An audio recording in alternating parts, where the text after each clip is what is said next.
Hello everyone, আসসালামু আলাইকুম। আবারও চলে আসলাম নতুন আরেকটি রেসিপির ব্লগ নিয়ে।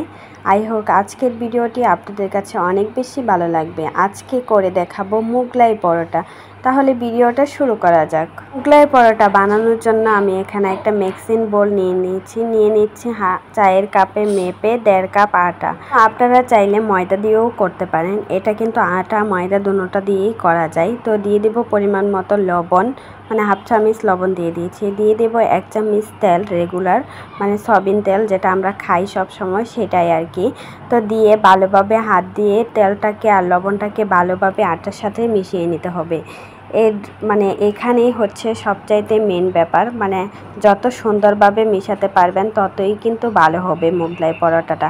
তো মিশাতে যখন এরকম হাতে মুড় দিলে দলা পেকে যাবে, তখনই বোঝা যাবে এটা কিন্তু একদম পারফেক্টলি রেডি হয়ে গেছে।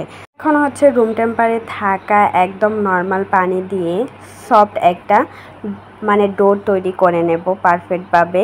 তো অল্প অল্প কিন্তু পানিটা মেশাতে হবে। দেখা যায় একসাথে যদি পানি সবটুকু দিয়ে ফেলি তাহলে কিন্তু মানে হয়তো বা বেশি হয়ে যেতে পারে। তো অল্প অল্প পানি দিয়ে কিন্তু এরকম একটা ডো তৈরি করে নিতে হবে। এখন এই ডোটাকে আমি রেস্টে রেখে দেব 10 মিনিটের জন্য। তার সাথে ভিতরের পুরটা আমি রেডি করে নেব। এখানে হচ্ছে একটা ডিম নিয়েছি, মানে রুম টেম্পারে থাকা নিয়েছি একটা বাটি, আর দিয়ে দেব 1 কাপের মতো পেঁয়াজ, সাথে হচ্ছে শুকনো মরিচ।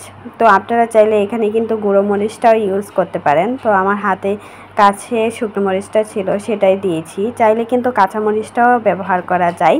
তো হাতের কাছে ধনিয়া পাতা ছিল না, তার জন্য ধনিয়া পাতাটা স্কিপ করেছি। তো চাইলে কিন্তু ধনিয়া পাতাটা দিতে পারেন। ধনিয়া পাতা দিলে কিন্তু ফ্লেভারটা আরও বেশি ভালো হয় আর খেতে অনেক বেশি মজা হয়। তো এখন হচ্ছে ভালোভাবে হাত দিয়ে একটু লবণ দিয়ে কেচলে নিয়েছি। এখন হচ্ছে ডিমটা দিয়ে দিয়েছি। তো এইভাবে ভালোভাবে মিশিয়ে নিতে হবে ডিমের সাথে পেস্টটা। তারপর যে রেস্টে রেখেছিলাম ডোটা, এখন হচ্ছে ডোটাকে বের করে একটু ভালোভাবে মতে নেব। যেহেতু আমি হচ্ছে 2টা মোগলাই পরোটা বানাবো, সেজন্য হচ্ছে 2 ভাগে ভাগ করে নিয়েছি। আর রেস্টে রাখার কারণে ডোটা কিন্তু অনেক বেশি সফট হয়ে গেছে। এখন হচ্ছে অল্প একটু আটা দিয়ে একটা রুটি বেলে নেব। একদম পাতলাও করব না আর একদম ভারীও হবে না। রুটিটা ঠিক এরকম পাতলা করে আমি হচ্ছে রুটিটাকে বেলে নিয়েছি। তো জানি না কেমন দেখাচ্ছে, ঠিক এরকম পাতলা হবে। তো এখন হচ্ছে রুটিটা ভালোভাবে ছড়িয়ে এটার উপরে হচ্ছে ডিমের যে পুরটা রেডি করে রেখেছিলাম সেটাকে দিয়ে দেব। দিয়ে 2 সাইড ভালোভাবে, মানে 4 সাইড সুন্দরভাবে মোট করে নিতে হবে। মানে ঠিক যেভাবে ভিডিওতে দেখাচ্ছি ঠিক এরকমভাবে মোট করে নিতে হবে, যাতে করে একদম মানে ভিতরের পুরটা যাতে একদম বেরিয়ে না আসে, এরকম চেপে চেপে লাগিয়ে দিতে হবে। চুলায় একটা প্যান বসিয়ে দিয়েছি আর আগে থেকে হচ্ছে তেল গরম করতে দিয়েছিলাম। তেলের মাঝে দিয়ে উল্টে পাল্টে একদম গোল্ডেন কালার করে ভেজে নিতে হবে। মানে খুব সাবধানে হচ্ছে এটাকে উল্টাতে হবে, তা না হলে কিন্তু তেলটা শরীরেও শীতে যেতে পারে। তো এপাশ ওপাশ করে আমি উল্টে পাল্টে হচ্ছে একদম গোল্ডেন কালার করে ভেজে নেব। মানে হচ্ছে একটু ভালোভাবে তেলটা শরীরে মানে একদম গায়ে গায়ে দিতে হবে, তা না হলে দেখা যাবে ফুলবে না আর কি।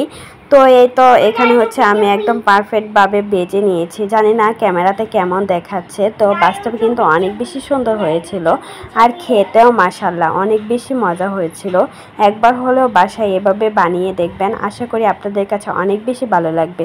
তো ভিডিওটা ভালো লাগলে আমার পেজটাকে ফলো দিয়ে আমার পাশেই থাকবেন। আর যারা চ্যানেল থেকে দেখছেন চ্যানেলটাকে সাবস্ক্রাইব করে আমার পাশে থাকার অনুরোধ রইল। আজকের ভিডিওটা এই পর্যন্তই। সবাই ভালো থাকবেন, সুস্থ থাকবেন। আল্লাহ হাফেজ।